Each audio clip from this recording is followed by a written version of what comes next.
Previously, the Qualcomm Snapdragon X Elite made a strong debut. Apple quickly responded.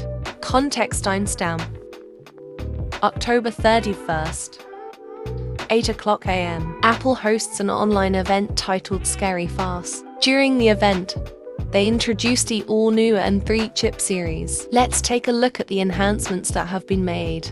The N3 chip adopts the latest 3nm manufacturing process. In terms of the N3 CPU, it features for high-performance cores and for efficiency cores. On the GPU side, it employs a 10-core architecture, enabling different programs to fully utilize GPU performance, enhancing overall operational speed. Additionally, ray tracing has been incorporated, mesh shading and AV1 format.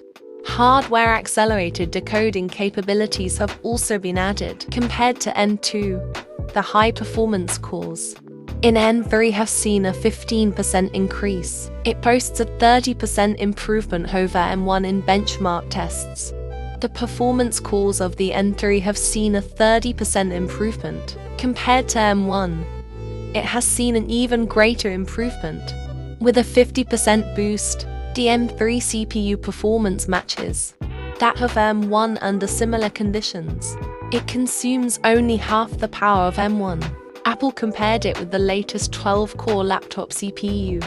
At equivalent performance levels, the overall power consumption of N3 is only 25%. It can be seen that N3 excels in terms of power efficiency. This will lead to a significant improvement in the battery life of the MacBook Pro laptop. The next generation N3 processor will be integrated into the MacBook Pro and iMac, both of which will be announced during the same event.